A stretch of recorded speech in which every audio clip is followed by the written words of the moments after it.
Hello, this is Brian Rowe with Mythic MTG Tech's Ask Me Anything for 10,000 subscribers.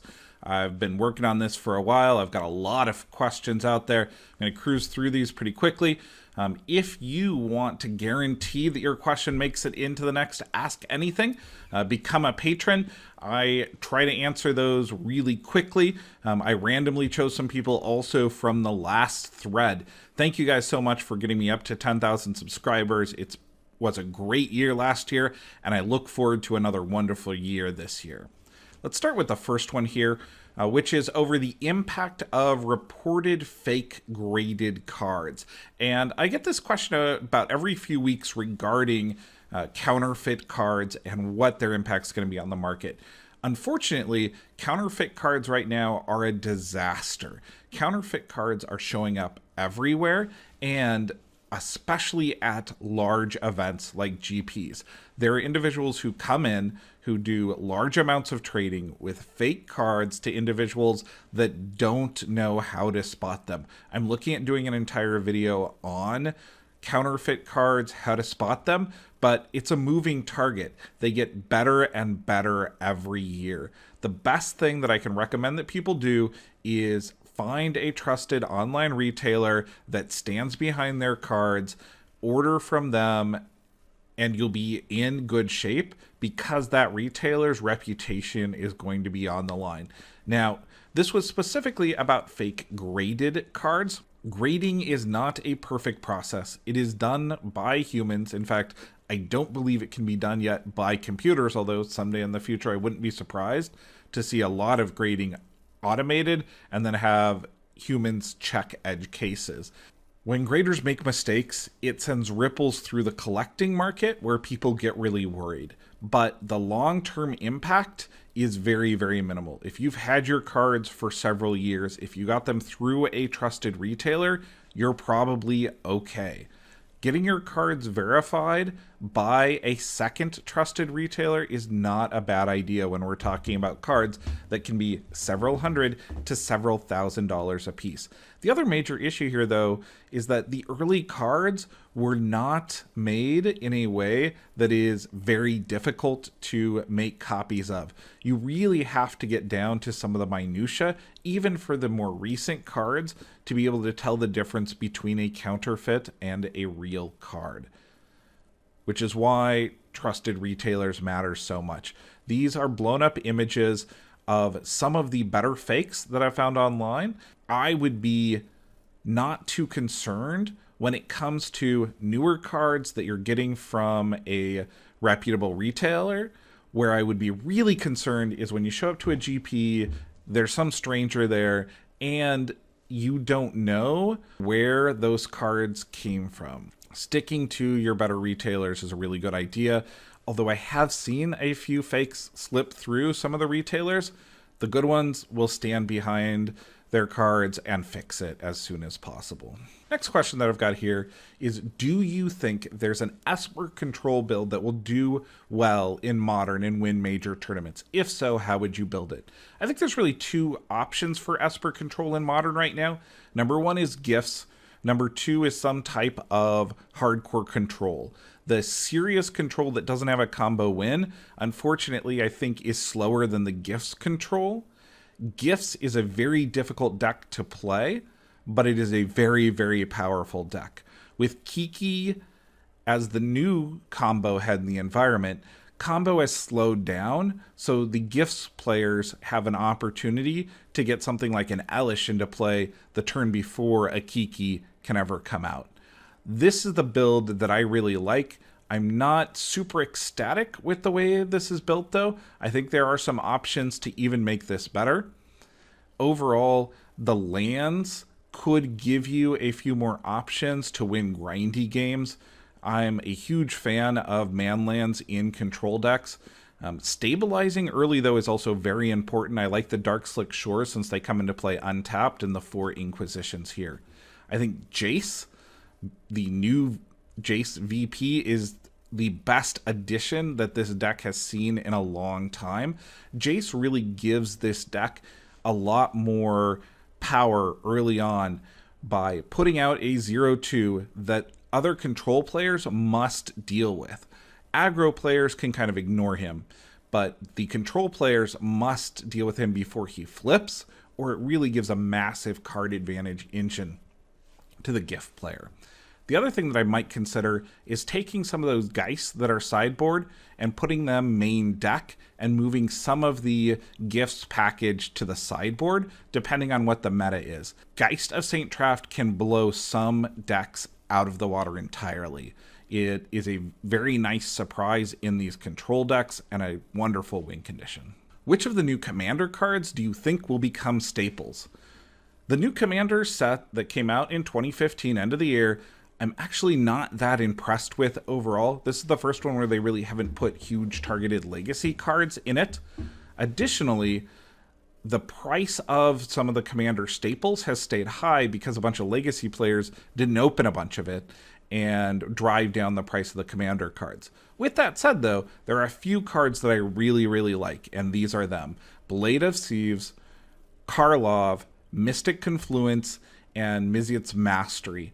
These cards have wonderful EDH appeal. Karlov may even have a little bit of legacy appeal, although he hasn't shown up in any decks yet.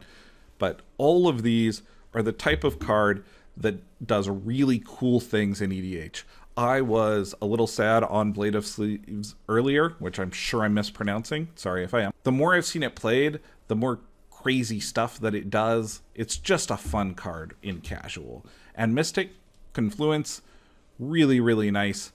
Draw 3 cards at instant speed isn't bad for 5 mana, but it's really the flexibility here. Almost every time I've cast it, I have drawn 2 cards and countered somebody's spell, which is wonderful value. Reprints. Why no reprints? What do you mean? Why doesn't Wizards do more? I'm not sure if this is in regards to Modern or in regards to Legacy. Legacy has the huge problem with the reserve list, and I did a whole video on that. I hate the reserve list, but it's never going away. I believe we need more reprints for Modern. And I don't mean the Expedition lands. The Expedition lands are pretty. They're great. They bring up a box value a little bit, but they don't relieve the pressure on the environment at all. When it comes to reprints, we need things more like From the Vault or Modern Masters, or even better, printings like Dual Decks and Clash Packs that have some Modern staples in it. The cards that can be printed, Wizards is limiting the growth of the game by bottlenecking the lands specifically in Modern. There are a few other staple cards, such as Arcbound Ravager and Ether Vial, that I would also love to see, because it allows people to get into a myriad of different decks with Ether Vial, and Arcbound Ravager is just essential for robots, which is one of the best decks out there right now. When From the Vault Realms came out, those lands that were in there dropped significantly. It was great. There was a long period of time where individuals could get Grove of the Burn Willows and Urborg very inexpensively. That type of a reprint is very, very helpful. And as Modern starts to explode in popularity, we need more reprints. Proxies. Go over both sides, as a player and a collector. I like proxies. I'm a big fan of proxies, especially for reserve list cards that will never ever be reprinted. Original playtest cards were pieces of paper that individuals used. You can play, learn, and have a great time playing with proxies. If there is no way to get your hands on some of the older cards, I'm 100% behind using proxies. Proxies should not be confused with counterfeit cards. If the card looks like the original card to where 80% or more of the Magic population is not going to be able to tell the difference, then you've got a serious hazard for the community. I'm completely against counterfeits, but I proxy up decks before I end up buying the cards for competitive decks. I am behind proxies. They help the environment grow, especially non-commercial proxies played in unsanctioned tournaments. There was a big quagmire recently about a store getting asked not to run a non-sanctioned proxy tournament. Wizards has pulled that back and clarified that if it's non-sanctioned, they are more okay with that. Although they're not actually blessing it, they're just not going after stores for that. There's no reason to try to police obvious proxies that are non-commercial for those really expensive cards that will never ever be reprinted again. They're not competing in the marketplace at all. They're just allowing people to play with Magic's history and have some fun. I'm even a fan of those gold border cards that used to be out, the World Championship decks. I had so much fun playing those. You got to play the coolest decks in the environment at a really reasonable price. I didn't care that you couldn't put them into a tournament deck. If I really wanted to build one of those decks, then I would go out and build it. The more people that play, the better it is overall. Most people want to own the authentic cards, and they will go out of their way, even if they have access to proxies, to slowly but surely collect the authentic cards as they can afford them. Planeswalker points. Why is it that we do all this work to give Wizards marketing stats and they give us nothing back? I don't know. I really don't know what's up with the Planeswalker point system. I was a huge fan of the old Guru system. I really liked the player reward system. Wizards has had some wonderful ways to incentivize people to play in leagues, to have a lot of fun. They've gotten so big, and Magic kind of sells itself as smaller tournaments at this point. So the Planeswalker point system really seems like a complete failure to me. There is little to no reason to collect Planeswalker points. Pro Tour points, entirely. Planeswalker points, you pick up a few so that you can get your buys for the upcoming events, and that's it. I wish that they would go back to some type of a system that allowed individuals to earn cards through local game stores. I know that there was abuse and that some of those cards would get dumped into the secondary market and that people would walk off with them, but the individuals who went to their local game stores, participated, got cool cards, they enjoyed that a lot. And having those type of event kits, even if a percentage of them gets resold on the black market, would be a lot more fun than looking at Planeswalker points that nobody cares about. For the cons block, what are the best uncommons and why? Playability and finance-wise. This is a great time to go over this question because cons is about to rotate out. We've got a little more time with it. There are a few really good cards that are going to be eternally playable.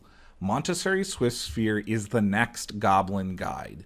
This is a uncommon that is super powerful and in many decks better than Goblin Guide, which is crazy because Goblin Guide is the best one drop out there. Given the right deck though, you can run both and you can run people over. I would pick up regular ones and foils. Become Immense. 1 casting cost +6/+6 till end of turn. Okay, you gotta have a bunch of stuff in your graveyard, but in Modern, that's not too tough. Murderous Cut. 1 casting cost, removal that kills Goyf, that kills Kiki. Really, really good. This is going to be a foil singleton in many decks. I've got a beautiful German foil one. I am really happy with this card long term. Cons was opened en masse. It's going to take a long time for these to go up in value, but long term, some of these uncommons are going to have nice value to them. What deck archetype do you feel is the most frustrating in Modern? Possibly overused even. Oh, it's robots. Robots can blow you out, also known as Affinity. I know other people love the Affinity name to this deck. I like beating robots. If I have a deck that can't beat Affinity, I heavily put anti-Affinity cards in my sideboard. The deck is so fast. It is so punishing. But it's beatable. It's one of those decks that you can main deck cards like Kolaghan's Command or Electrolyze to do serious damage to them. Or you can sideboard cards like Ancient Grudge to blow them out. Frustrating deck to play against, but there are sideboard answers. What deck strategy do you prefer? Aggro, tempo, control, combo, and why? Tempo is the absolute most fun for me to play. Stifle is the card that I love most in Legacy. I didn't play it for a while because there were a series of combo decks that it was just bad against. I'm going back to playing it probably next week. It's such a good card. It's so undervalued.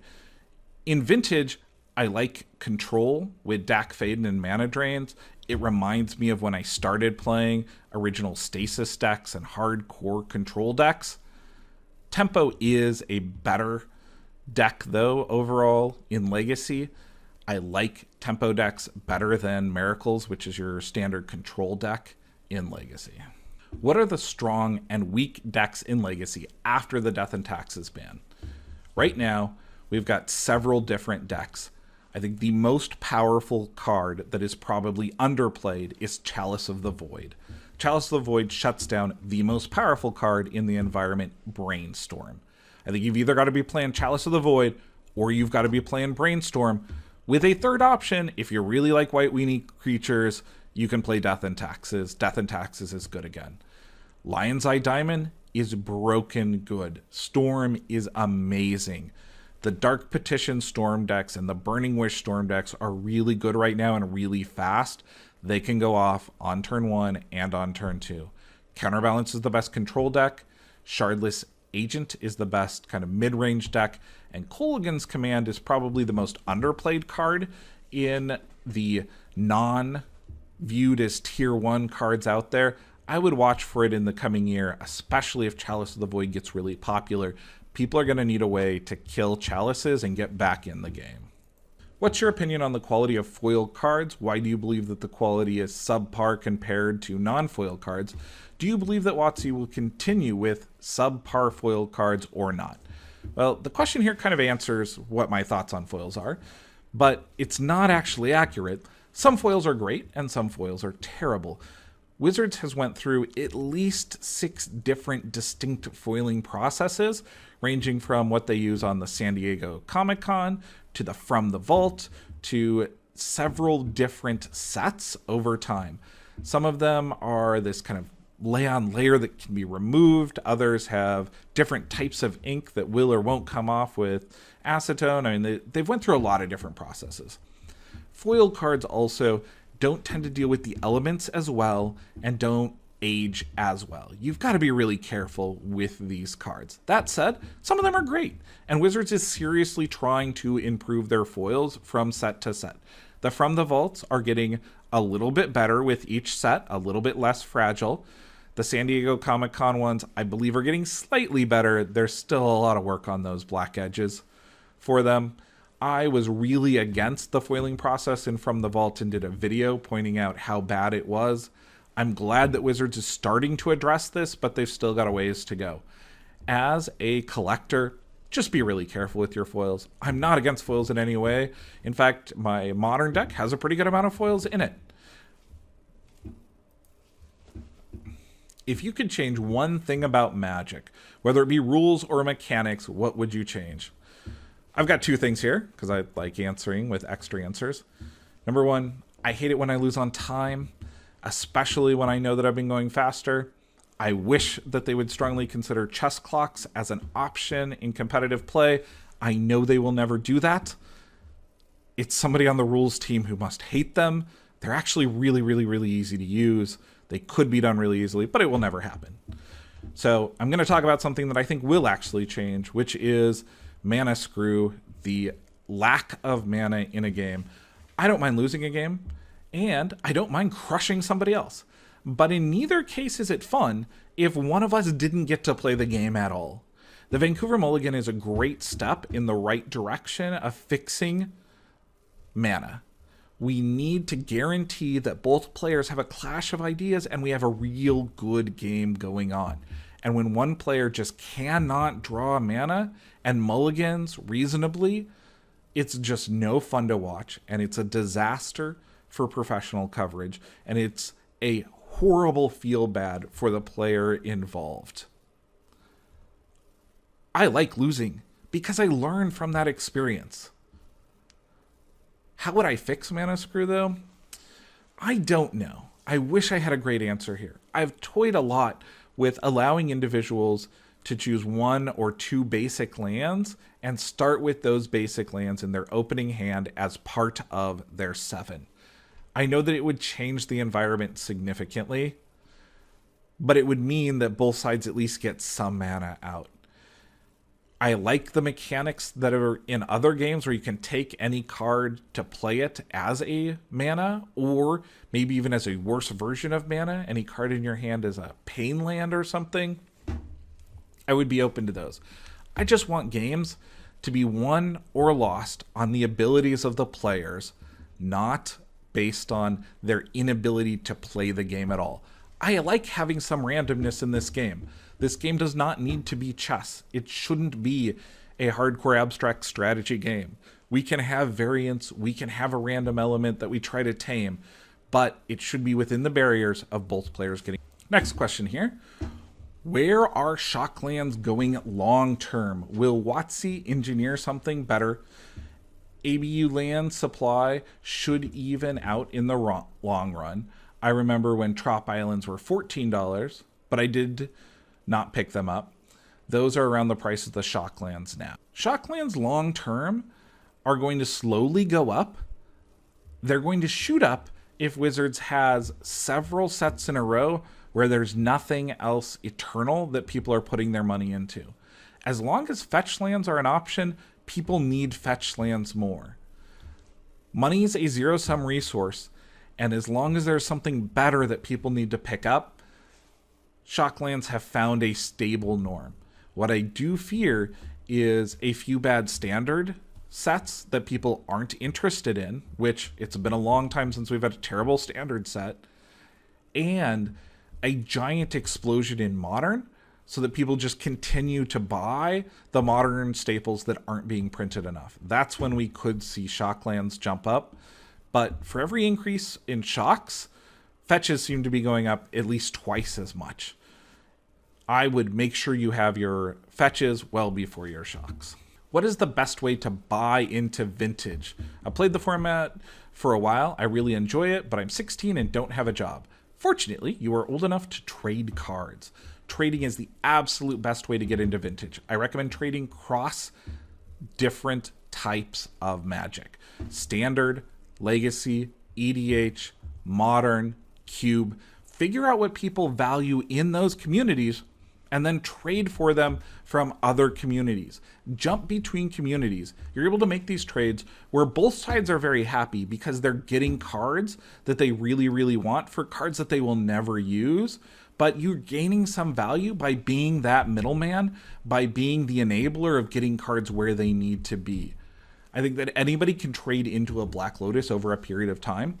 I think you could do it through the kind of red paperclip. Hey guys, I'm trying to trade for a Lotus. Can you give me a little bit of value in a series of trades?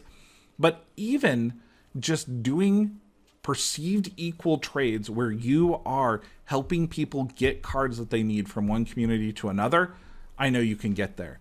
Most of my power I picked up this time through heavy trading. I gave a little bit of cash on it. Almost all of my dual lands was heavy trading. Trading is the way to build a collection over time. And you can't do it by just trading standard cards for standard cards. You need to do it across several different communities because they value things differently. How do we fix the toxicity of the MTG community? Overall, MTG is actually a pretty nice community. There's some trolls though, and a few people that are hostile. The majority of MTG players I actually really like. There are a few that I don't care for, and I don't dwell on that. But the two communities that have the best possible impact on this, number one is groups like Ladies Planeswalker, who are actively trying to increase diversity in the game, point out some of the issues with the way that the game is managed, and act as an outside force to improve the game. The other one, though, is judges. Judges have a lot of power over the community. I've been to some game stores where I would have considered the environment very derogatory and hostile, and judges were part of the problem in those stores. The judge environment doesn't currently include a lot of training around creating an inviting, open, inclusive play space for people, building community.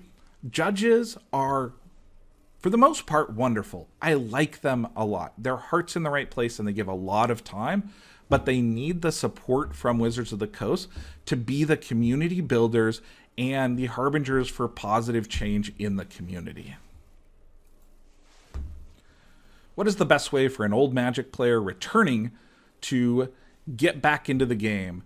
Where should I get information on winning decks, strategy, that type of stuff. If you're looking to net deck, the best stats out there are MTG top 8, but it's just deck list. There's no analysis. MTG Goldfish also does some stats. Overall, though, I really like Gathering Magic as a great place to go to read some stuff from pros, some stuff from casual players. They've got a lot of different content there. It's a wonderful site overall. SCG and Channel Fireball have some niche content also that is very popular depending on the type of community. Overall, though, Gathering Magic, I think, has the most diverse group of different contributors there, and depending on what you're trying to get into, it's the best place, I would say, to kind of sample everything that's out there. What is your favorite Legacy deck? Shardless Bug. I love this deck. It's a hell of a lot of fun to play. I've been playing Grixis Law recently. Shardless is a little bit stronger nationally and more fun for me to play, although its Storm matchup is a little bit rough, and there's a lot of Storm players in the Seattle area. Number 90 has my last Shardless Bug deck tech. If I play it at a major GP anytime soon, I will update that. Otherwise, it's a wonderful deck. I've really enjoyed playing it over the years. How many pieces of Power 9 do you own? I'm sure it's more than one of each. And what types of cards are people with power typically most likely to trade their power for? Currently, I only own one set of power. Every time I get a piece of power, I usually end up trading it or selling it within 3 months. There's a lot of people I know looking for power, and there's surprisingly a good amount of people willing to get rid of power. Whenever somebody is getting rid of a card of that size, they're usually looking for a particular group of cards. It's usually something along the lines of an entire Legacy deck, or a bunch of foils for their cube, or black border duels for a particular deck. Finding whatever niche they're looking for makes that trade happen. Almost every time you trade for power, you're going to have to give up reserve list cards that are playable in Legacy, or really obscure cards for cube. The reserve list Legacy cards, though, are the best way to transition into power. Cards like Tabernacle is a wonderful transition card. Cards like Wasteland are a little bit rougher because they can be reprinted and they keep getting reprinted, and the value on them seems to be pretty stable currently. But Underground Seas, they've went up for several years. They're never going to see a reprint. Much easier to trade Underground Seas towards power than something like Wastelands. As I mentioned earlier, the best way, though, is trade, get into those reserve list cards, and then get into power. The 93-94 old school format seems to be growing in popularity recently. What are your thoughts on this format? Cards in these early sets have jumped. Will they fall back down? As long as cards are being played, they're slowly rising, especially if they're old reserve list cards or original versions. And 93-94, or old school, which I believe there's actually two different lists out there that are very similar, is growing in popularity. But it's a super small format, and there's very, very, very few people that can afford it. With that said, the print run on these is so small that they're just going to keep climbing slowly but surely. It's very difficult to trade old school cards. Most of the people who are getting into old school that I know are already vintage players and already have everything that they need. I would not go heavily invest in old school cards, but I would check through my collection, or if I see popular old school cards in other people's collection, see what they want for them. There is some hidden value there. It is not somewhere that I would heavily invest, though. I don't see them tanking. I don't think that there's any problem long-term of old school going away or people abandoning it. I think it's a format that's here to stay. A lot of the vintage players really love it. Are you ashamed of the ending from the Ask Anything, where I've got Snoopy dancing and I'm going crazy? No. In fact, I'm ashamed that I don't do more fun stuff like that. I've got a lot of hidden gems, Easter eggs in videos, and I should do more of them. I need to relax more. I'm a lawyer. I take life too seriously sometimes. Sometimes I just need to have fun. Thank you, everybody who asked questions. I will be doing another Ask Anything at 25,000 subscribers. Also, if you have questions before then, leave them in the comments. I'll try to get to some of them. If you become a patron, I will do an Ask Anything and cover your question specifically. Thank you guys so much. I've been having so much fun with this channel. I hope you enjoyed the Ask Anything. Until next time, this has been Brian Rowe with Mythic MTG Tech. Thank you to everybody who's over there on Patreon supporting the channel. I greatly appreciate it. All right, banana.